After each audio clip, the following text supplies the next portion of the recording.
ভারতের পশ্চিমাঞ্চলীয় রাজ্য মহারাষ্ট্রের কিছু জেলায় কয়েকদিন ধরেই বেশ ভারী বৃষ্টিপাত হচ্ছে। খুব প্রয়োজন ছাড়া রাস্তায় বের হওয়া দায়। তবে এরই মধ্যে রাজ্যের উপকূলীয় রত্নাগিরি জেলার রাস্তার রাতের আধারে হঠাৎ একটি কুমিরকে দেখা গেছে, আর এই ঘটনায় হতবাক করেছে অনেককে। প্রবল বৃষ্টির পর ওই কুমিরটি রাতের আধারে রাস্তায় চলে আসে বলে ধারণা করছেন স্থানীয়রা। রাজপথে সরীসৃপটি দৃঢ় কদমে হেঁটে চলা নানা আলোচনার জন্ম দিচ্ছে। রত্নাগিরি মাগার বা মাছ প্রজাতির কুমিরের জন্য পরিচিত। এ প্রজাতি ছাড়া দক্ষিণ এশিয়ায় সল্ট ওয়াটার কোকাডাইল ও মিঠা পানির ঘড়িয়াল কুমির দেখা যায়।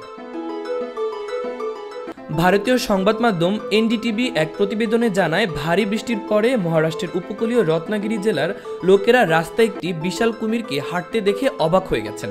গাড়িতে বসে থাকা এক যাত্রীর তোলা একটি ভিডিওতে চিপলুনের রাস্তায় এই সরীসৃপটিকে হাঁটতে দেখা গেছে। সোমবার এই ভিডিও ভাইরাল হয় সোশ্যাল মিডিয়ায়। কুমিরটি কাছের শিব নদী থেকে বেরিয়ে রাস্তায় চলে এসেছে বলে ধারণা করা হচ্ছে। মূলত ওই নদীর বহু কুমিরে আবাসস্থল হিসেবে পরিচিত। এদিকে এ ঘটনায় এলাকাবাসীকে কুমির সম্পর্কে সাবধান করে দেওয়া হয়েছে। কোথাও কুমির দেখতে পেলে কর্তৃপক্ষকে খবর দিতে বলা হয়েছে। ভাইরাল ভিডিওতে দেখা গেছে বর্ষণমুখ রাতের রাস্তায় কুমিরটি সাবলীল ভঙ্গিতে হেঁটে বেড়াচ্ছে।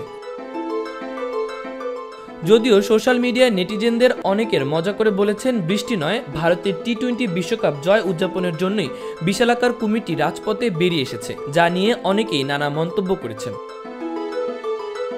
চিপলুন এবং রত্নাগিরি জেলার অন্যান্য জায়গার গত কয়েকদিন ধরে অবিরাম বৃষ্টি হচ্ছে। টানা বর্ষণে জেলার নদ নদী পানিও বৃদ্ধি পেয়েছে। আবহাওয়া দপ্তরের পক্ষ থেকে জানানো হয়েছে, রত্নাগিরি জেলার বৃষ্টি চলবে আগামী মঙ্গলবার পর্যন্ত।